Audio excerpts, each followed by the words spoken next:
thing goes, yeah, I was always the black sheep. I was not a teacher at all. I used to say, you guys get all summer off. I have to work 12 months out of the year. So it makes me maybe a little better in the work area. But as it turned out, I really, really admire the accomplishments of my entire family. And to reiterate again, Tamara, how many state championships did you win? 10. At Leavenworth High School women's track. Very, very proud of her.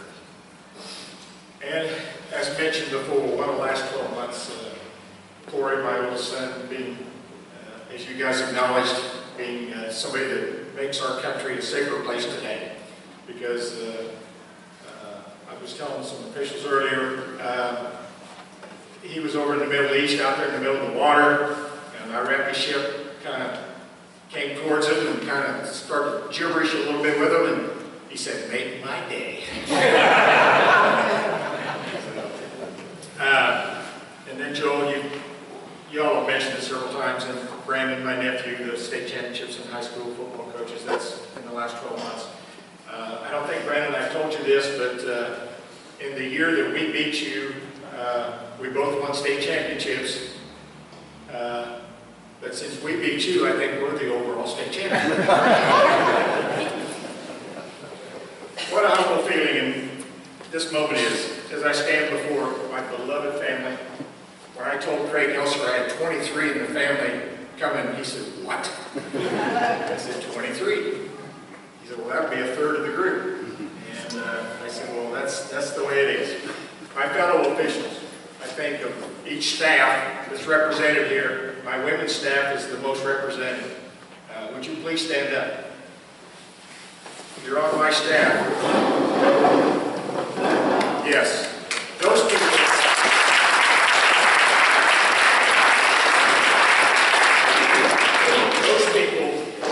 made this journey to this podium. Helped make that for me.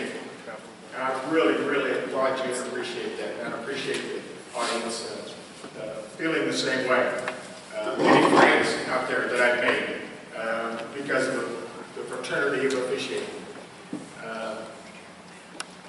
First and foremost, I know it's hard work. I know we go through a lot.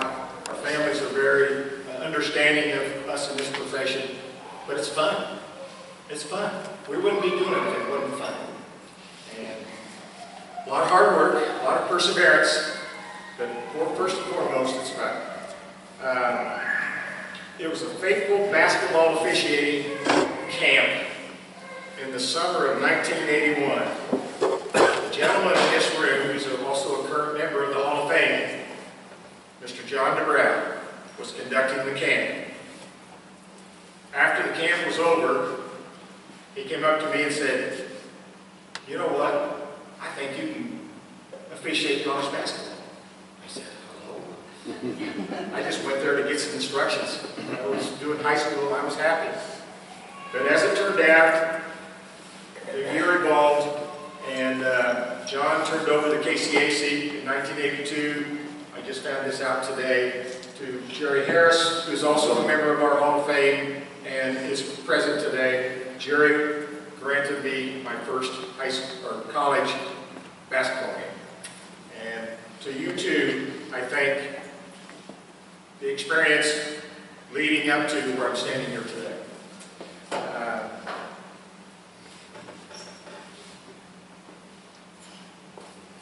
And I've been truly blessed, I really have, in being labeled the consummate small college official. I don't even know how to spell Division I, NFL, NBA. I just do small college basketball, both in the running up and down the court and also the supervision of these fine gentlemen.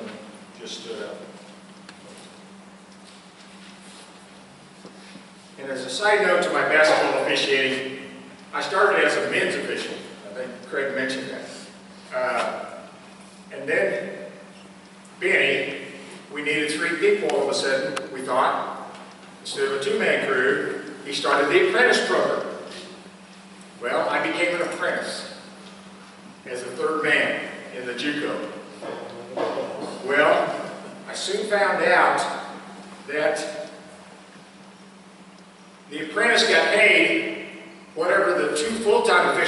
paid. Unless you did a hell of a job that night, you didn't get paid a lot. After about probably one season of that, Benny and I talked, and I said, Benny, you know, I'm a hard-working guy, paycheck to paycheck. I think women's officials get a full game fee every night. I could do that math in a hurry. I became a women's official ever since. After working basketball in college for 7 years, I became a football official. I did that for 18 years till Joel became a coach with Brandon down in Irby. And I decided that family was probably more important, and I would give my Friday nights and film study on Saturdays to help them, even though they didn't want a lot of that, but to help them. And I got out of officiating after 18 years of football. Basketball officiating was always the first love of my life, as you can tell by my resume. From the DeGraw-Harris start, it all evolved into working for supervisors like Benny, Ken Harmon, Ron Zetcher, Darryl Foreman, Bryce, currently Greg Small, BJ Moore, Bill McAtee and the Big Two,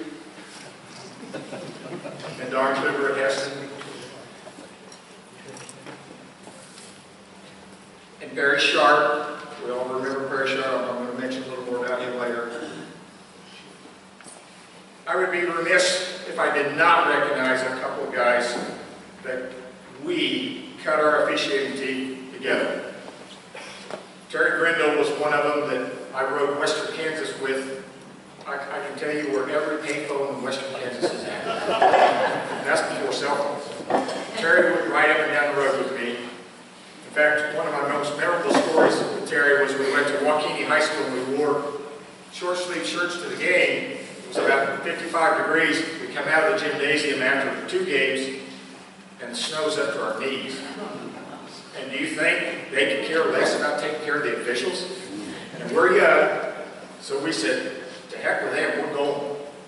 Well, 3 days later, we find our car after somebody escorted us into Hays, Kansas, under about 5 feet of snow. You would have thought I learned something about this profession at that time. Scott Kimmelspark. He and I, when we did women's basketball, right, Scott? Yeah. One of my most memorable stories, I was recounting it to him earlier, that I'll share with all of you. We were at Hushtuco. Rob Edmondson was the coach of the women's team. They were playing a team from Texas, I think it was in November. At halftime, the Hutch team has to cross diagonally across to go to the dressing room. Right, Red? Well, we're standing there in the center circle waiting for the teams to clear. And Rob comes up there and points at Scott. And I'm standing next to him and says, see that coach down there, the opposite coach? He owns you. Scott pointed his finger very professionally, didn't touch him. My wife didn't even know me. I think I did. On a serious note,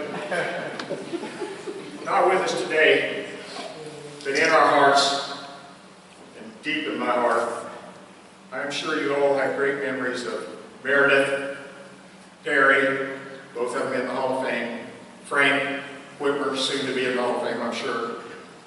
Meredith and her signature, Marty, what are you doing? She would holler out there at me. I still remember it. Daily, almost. Perry was very instrumental in getting me assigned to my first national tournament in Sioux City in AI. And Frank helped create a lot of football memories. He really did. As coordinator and supervisor of basketball officials for the KJCC the last 13 years, and I may be wrong on that, because Bryce, you said you've been 15 years? And I think I've been every year you and I have been together, haven't we? Yes. Okay, so 13 plus years. Starting with Benny, who came to me one day and said, I think you could be an assigner of officials. I go, hello, I don't even know how to spell assigner. Well, long story short, I started assigning that first year, men and women, officials, 600 games on a yellow legal tablet. Page after page after page. A lot of 4 o'clock in the morning stuff. A lot of racer stuff.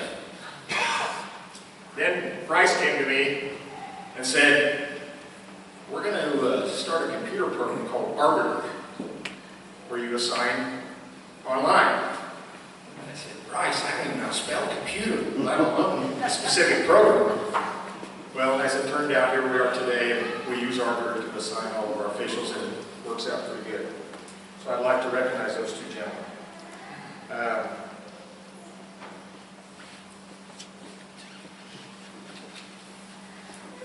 In closing, and Corey will be glad to hear this, because he relates on this, and don't go very long, please. In closing, some memories to share. My first high school basketball game, 1969, student at Fort Hays State University. Teacher was Alex Francis. Some of the older people may remember that name. A Hall of Fame track coach was the instructor. I just took the class to get an A. Everybody said on campus, you go there, you'll get an A. Alex doesn't give tests. He doesn't do anything like that. He'll just give you an A. Well, we had to officiate intramurals. I officiated. Thought I was doing okay, just okay. Alex came to me one day and said, we had a guy break his leg at work this morning.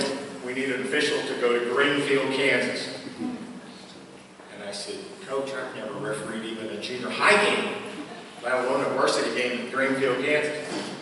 Well, I take the game, I go out to Greenfield, again, walk out of the gym, it's snowing, you can't even see your nose. It's snowing so hard. Stay there, I get back to campus 3 days later. You would have thought I would learn something about this profession my first ever game. Also, the memories of working 6 consecutive Kansas Jayhawk Community College Conference Region 6 finals. I'll never forget that. Thank you, Benny and Bryce, for that opportunity.